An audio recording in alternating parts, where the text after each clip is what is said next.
Well, it's getting to be that time of year again. I've recently murdered my co-host on camera, Mr. Bones, and my dragon mug is out, and it's getting a little bit spooky. But this season on Channel Grim and Grin, Halloween is a little bit different. This season, on Channel Grim and Grin, we are woefully unprepared. In fact, we're so unprepared that I'm wondering how we're going to get our content done on time. It's, in fact, a little bit of an emergency over here. But luckily, on Channel Grim and Grin, we're prepared for emergencies. Luckily, on Channel Grim and Grin, we've got this. Yes, the emergency spooky outfits box by Spinning Hat. 5 instant fancy dress costumes from vampire to werewolf. Channel Grim and Grin is not sponsored by Spinning Hat, but if you're a member of Spinning Hat and want to give us money, feel free to. Seriously, we're running very low on our budget. So let's open it up and have a bit of a look at it. Now we're going to be able to get those big unboxing channel dollars.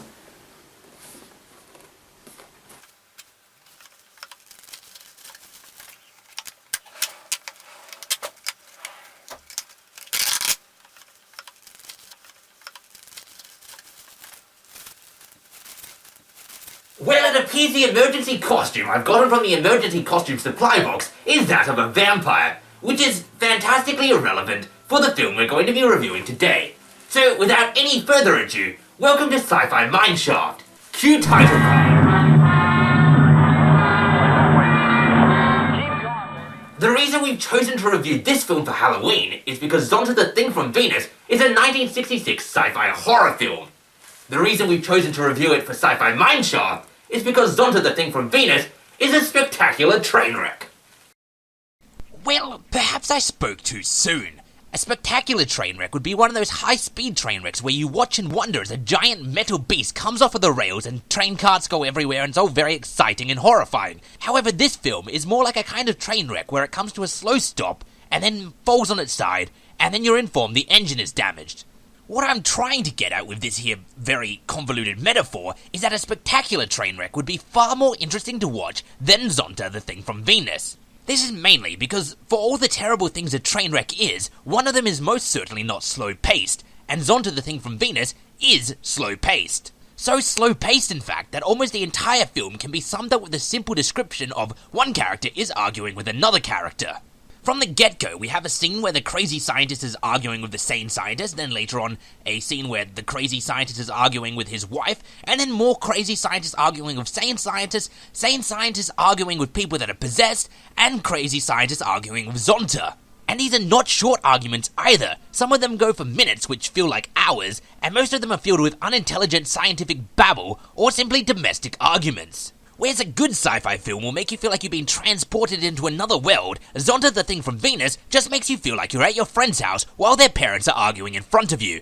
And what's worse is that, like the argument between your friend's parents while you're trying to sit there and play video games, is that these lead nowhere. They more often than not contribute nothing to the plot, and are almost always rehashing an earlier argument from earlier in the movie. And the worst thing is that these arguments are presented to you before you know anything about the characters, and the only thing you learn about the characters is through these arguments. So really you learn nothing likable about the characters because all they do is squabble, and because of this, you can't really care about who's right or who's wrong in the arguments because all the characters are seemingly unlikable. Do I care if the crazy scientist is proven correct and therefore vindicated for his beliefs?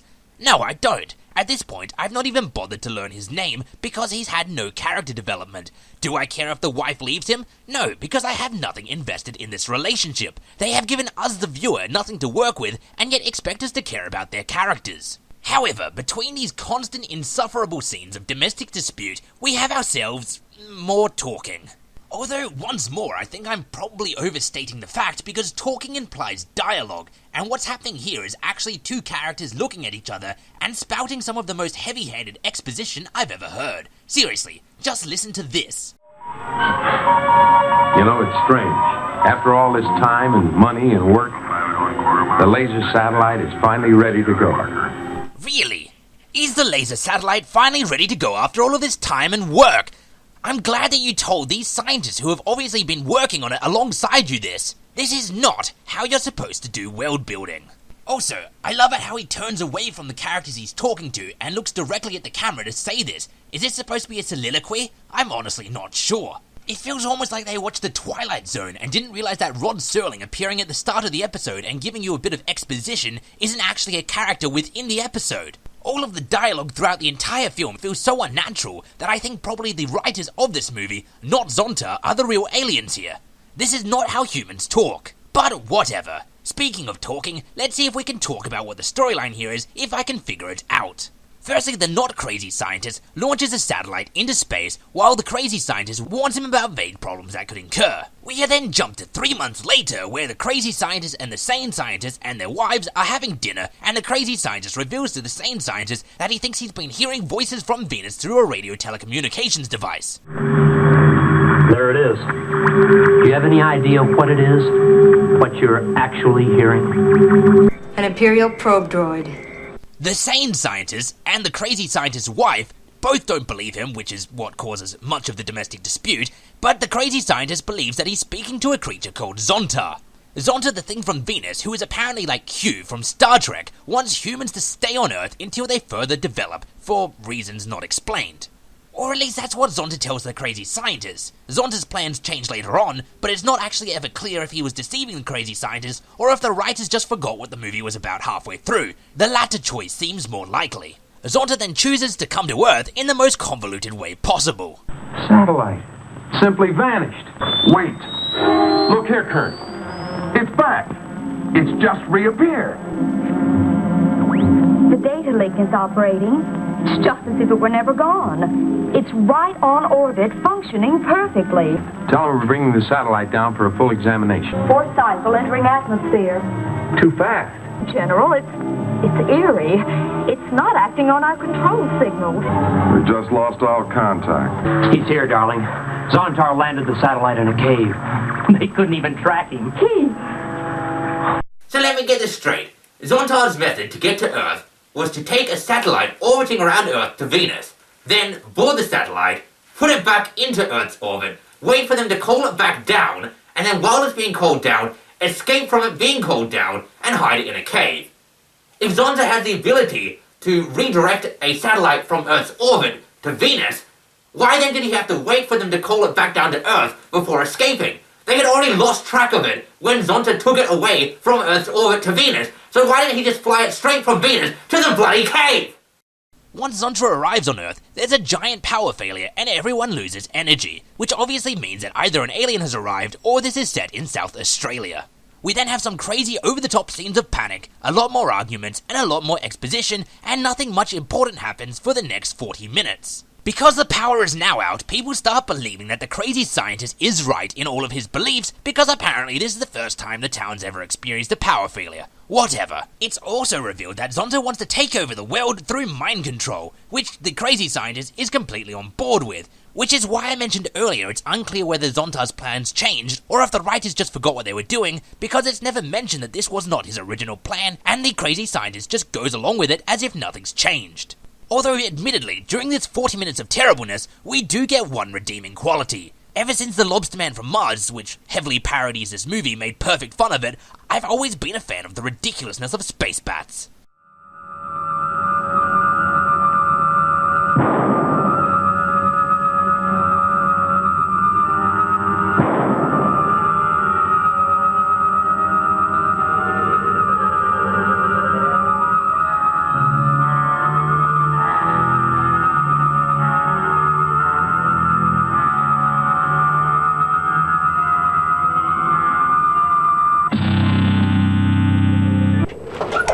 You can kill an alien space bat with bullets?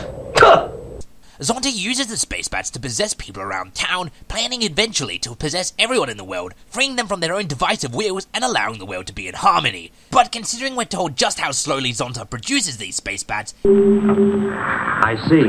It will take you 12 more hours to grow 8 control devices. It means that Zontar's not actually a threat to the world for a very, very, very long time. Also, around the introduction of the space bats, we're introduced to the military. We have the general, who is admittedly introduced a little bit earlier but doesn't do anything until the space bats, and is then immediately possessed and proceeds to do really nothing to affect the plot. And the general is not the only pointless military personnel throughout this movie. Randomly throughout it, the film cuts to these two characters who I can only assume were supposed to be comic relief, which would have perhaps worked better if the writer of the film was actually funny. Did he take the Jeep? No, the Jeep don't work. So he walked. Funny seeing a general walk. He hardly knows how. I could have probably forgiven the sheer magnitude of scenes we get with these two characters if it actually led somewhere, and the film does its best to trick you into thinking it would do so. However, towards the end of the film, the two characters raid the cave in which Zontar is staying in, only to promptly retreat and add nothing to the plot, which means that these scenes were a complete waste of mine and your time. As the space bats continue to rampage and possess people, the sane scientist who apparently went to the Captain Kirk School of Martial Arts realizes that the crazy scientist is correct and starts to investigate into it. While doing this, he cold-bloodedly kills the people possessed and yet lacks the spine to actually put a bullet in the person responsible for it. And we'll be like this always. For the rest of our lives. I see, Anne. I see, darling. Oh man! He just straight up murdered his wife! I mean, I know she was possessed and all, but hasn't he seen any mind control or vampire movie before? See if it became relevant. If you kill the person doing the mind control, or you destroy the machine or kill the vampire, usually those possessed become free of the mind control. And he's a bloody scientist! Didn't he think he could use science to overcome the mind control? But instead of even trying, he just straight up kills every single person possessed. What the hell? Eventually, the film reaches the closest thing this movie has to a climax in which the crazy scientist's wife gets sick of the crazy scientist's constant bollocks and goes to confront Zontar herself and kill him. However, when she sees Zontar, instead of immediately opening fire at him, she starts to argue with him. Because of course she does. Then Zontar kills the wife, which I think we, the viewer, are supposed to care about, despite the only character development we've had is her yelling at people, so really, who cares? And this snaps the crazy scientist out of his craziness, and I think he's supposed to have some character redemption, even though the only character development we've had of him is him trying to wipe out humanity, so he's pretty much crossed the line of irredeemable at this point. He then uses a magical nuclear weapon wand, which for some reason he had, luckily for humanity, to kill Zontar, but tragically dies in the process, much to the lack of care of anyone in the audience. The general's dead, both wives are dead, the crazy scientist is dead, and the only surviving main character is the not crazy scientist, although he's also killed many of his friends, colleagues, and wife. So I guess it's a happy ending. I don't know.